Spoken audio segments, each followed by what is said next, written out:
네, 오늘은 성탄절입니다. 보통 연말이면 귀에 익숙한 크리스마스 캐럴이 거리 곳곳에서 울려 퍼지곤 하는데 최근 들어선 듣기가 어려워졌습니다. 음원 저작권 그리고 소음 규제가 강화됐기 때문이라는 분석인데 최근 들어선 AI가 작곡한 캐럴 음악이 화제가 되고 있습니다. 송태민 히든브레인 연구소 소장 모시고 AI 캐럴송 관련 이야기 나눠봅니다. 송 소장님 안녕하세요. 네, 안녕하세요.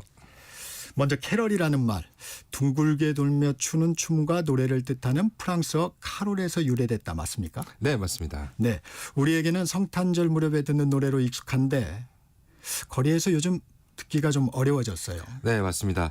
우선 저작권 문제가 가장 크다고 알고 계실 거예요. 그래서 많은 캐럴들이 아무래도 노래다 보니까 이 저작권 보호를 받고 있어서 공공장소에서 틀기에는 이 저작권료를 지불해야 되는 거죠. 그렇다 보니까 소규모 상점이나 이제 거리 공연자들이 이런 비용을 감당하기에는 또 쉽지 않은 이런 부분이 좀 있는 거죠. 네, 게다가 최근에는 이제 디지털 시대가 딱 되면서 음악 소비 형태가 좀 바뀐 게 있을 것 같아요. 그래서 스트리밍 서비스나 유튜버와 같은 이제 온라인 플랫폼을 통해서 음악을 듣는 게 좀 일반화가 되기도 했었고요. 특히 MZ 세대들은 거리의 캐럴보다는 약간 개인화된 플레이리스트로 크리스마스 분위기를 즐기는 게 좀 더 선호돼 있다라는 예. 부분들도 있을 것 같습니다. 그렇군요. 저작권위원회에서는 저작권 보호기간이 만료된 징글벨, 고요한 밤 거룩한 밤 같은 캐럴 음원은 공유 저작물 사이트에 올리기도 하는데 그런 부분을 잘 안 쓰나 보죠. 네, 맞습니다. 말씀하신 대로 징글벨이나 이런 저작권이 만료된 캐럴을 이제 공유 저작물로 제공하지만은 너무 옛날 거다라는 부분이 좀 있는 거고요.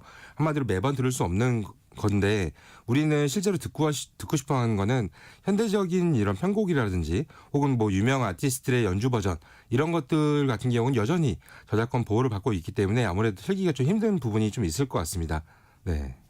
이게 이제 과거의 예전 노래들이어서 별로 또 소구력이 없는 모양이군요. 네, 맞습니다. 네. 그런데 몇 년 전부터 인공지능 AI가 만드는 캐럴도 등장을 했어요. 이건 어떤 방식으로 만드는 겁니까? 네, 인공지능 서비스들이 굉장히 많은데요. 대표적으로 수노 AI나 뮤버트 같은 서비스 같은 경우는 작동 방식이 매우 흥미로워요.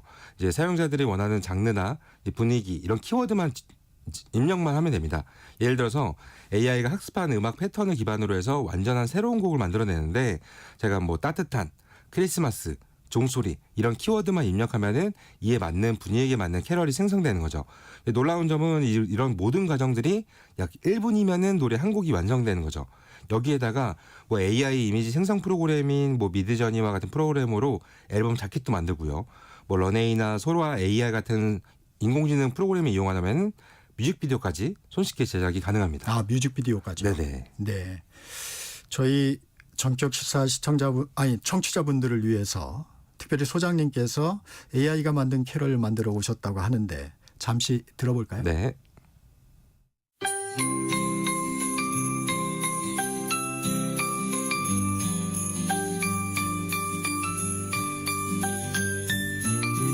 KBS 1라디오 전격 시사 세상의 이야기를 함께 나눕니다.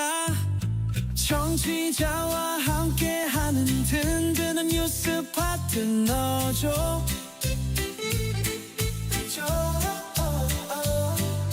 정확하고 공정하게 소식을 전해드려요.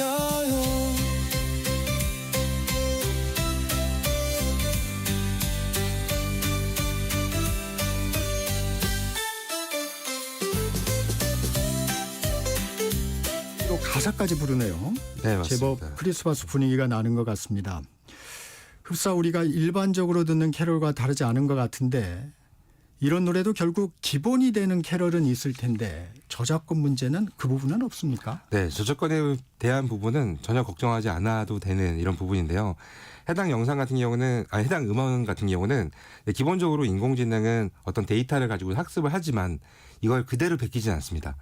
한마디로 결과물들은 계속 새로운 것들, 다른 것들만 나오기 때문에 방금 들었던 이 음악 같은 경우는 가사도 맞는 거예요. 그래서 챗 GPT한테 이제 아예 전격 시사를 캐롤로 주제로 가사를 써줘라고 했더니 만들어준 거였고 음악 같은 경우도 제가 캐롤 크리스마스 징글벨이라는 단어로 해서 음악을 만들어줘라고 했더니 이제 만들었던 부분이었는데 해당 음원 같은 경우는 이제 월 한 10,000원 정도만 내면은 500곡을 만들어주거든요. 근데 이 500곡에 대한 네. 저작권이 다 저한테 있습니다.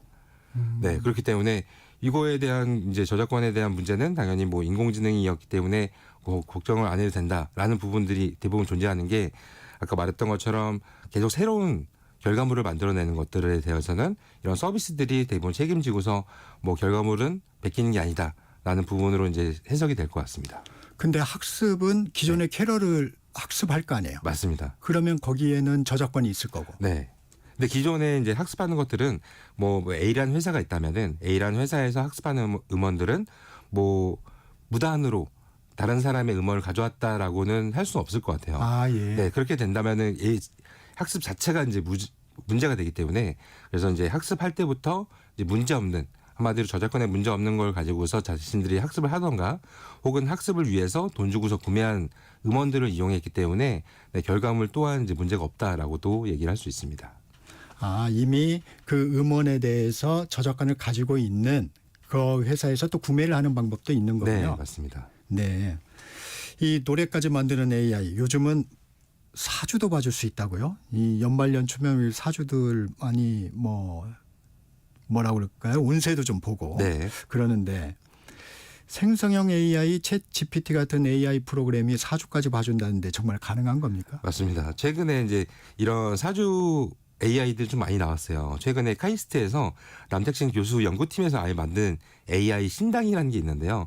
예, 이게 기본적으로는 자신의 뭐 이름이나 생년월일, 그다음에 직업 정보를 넣으면은 여기에 맞춰서 맞추면 예측과 조언을 해주는 건데 단순하게 이런 예측과 조언만 나오는 게 아니라 뭐 향이나 촛불, 예, 특별한 조명 같은 음향까지 같이 나오면서 그 분위기를 같이 만들어주는 거죠. 만들어주다 보니까 내 오늘의 운세는 어떻게 돼? 내일의 운세는 어떻게 돼? 여기서 끝나는 게 아니라 내가 갖고 있는 이 고민 사항을 이 AI한테 말을 하게 되는 거예요. 이게 요즘은 이제 텍스트만 되는 게 아니라 말로도 소통이 되거든요. 그렇다 보니까 정말 사람한테도 이제 사람한테 뭐 고민 상담을 하듯이 이제 AI한테 하는 시대가 됐다. 한마디로 이제 단순하게 도구가 아니라 인간의 이런 정서적 조력자로 발전할 수 있는 가능성을 보여주는 좋은 예시가 아닐까라는 생각이 또 들기도 합니다. 그건 그 AI가 뭐 주역이라든가 네. 이런 부분을 학습을 한 건가요? 맞습니다. 기본적으로 이제 모든 책들 있잖아요. 그 책의 내용을 전부 다 학습을 시켰다라고 보시면 될 것 같습니다. 근데 사주까지는 이해를 하겠는데 네. 예를 들면 고민 상담 지금 네. 말씀을 하셨는데 이 고민 상담은 좀 어렵지 않나 싶은데 그게 어떻게 좀 가능할까요? 네, 인공지능은 현재로서는 사실 이제 인공지능이라고 현재 말하는 것은 생성형 인공지능인데요. 학습한 데이터에 따라서 한마디로 패턴형으로 대답이 나오는 거죠. 그래서 정확하게 사실 이 A라는 사람한테 맞춤형으로 나왔다기보다는 사실 일반적인 패턴으로 해서 대답이 나오는 게 현재로서는 맞습니다. 그게 대세에 따르는 네, 대답일 맞아요. 수 있겠군요. 네네. 네. 같은 방식으로 또 재미있는 내용이 있네요.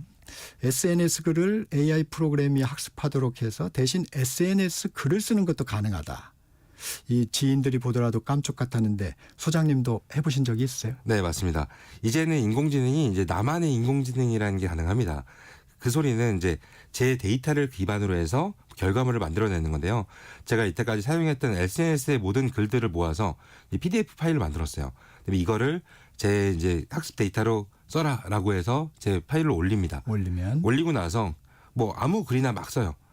예를 들어서 지금 뭐 KBS 라디오에 나왔습니다. 여러분들 뭐 재밌게 들어주세요라고 쓰면은 이 글을 제가 기존에 썼던 SNS의 글 형식으로 바꿔주는 거죠. 아, 예. 네, 그래서 누가 보더라도 항상 송태민 소장이 쓰던 글 스타일로 글을 바꿔준다. 어투라든가 이런 네, 부분을 맞습니다. 말씀하시는군요. 이 단어를 쓰는 이 어휘력이라든지 이런 것들을 전부 다 이제 바꿔준다라고 보시면 될 것 같습니다. 네.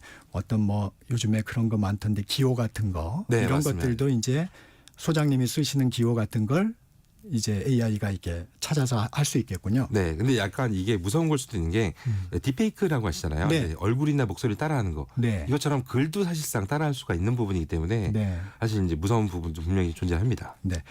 부작용도 없지는 않을 것 같아요. 요즘 대학가에서 AI 때문에 교수님들이 좀 고민일 것 같은데 시험을 치르거나 과제할 때 좀 어려움이 있다고요? 맞습니다. 조금 전에 이제 나만의 GPT, 나만의 인공지능 만들기 가능하다고 얘기해 드렸는데 한마디로 이제 학교에서 이제 참고 문서나 교재 같은 것들을 주잖아요. 근데 이런 것들을 다 PDF로 만들어서 인터넷에 올리면은 얘를 기반으로 해서 뭐 시험 문제가 나왔다. 그럼 바로 질문만 던지면은 답변이 정확히 나오는 거죠. 기존에는 그냥 인터넷상에서 그냥 답변을 줬다라고 하면은 정확하게 교재 안에서 답변이 나오기 때문에 틀린 답이 아니라 정확한 답이 나오기 때문에 이게 과연 공부한 게 맞을까라는 부분들이 이제 생기게 됩니다. 교수님이 구분할 수 있을까요? 구분할 수가 없습니다. 왜냐하면은 같은 질문을 예를 들어서 이제 뭐 주관식을 냈다라고 했을 때도 답변이 계속 다르기 때문에 절대적으로 누굴 베꼈다라는 얘기가 나올 수 없을 만큼 다른 답변이 나와서 구분할 수가 없을 것 같습니다.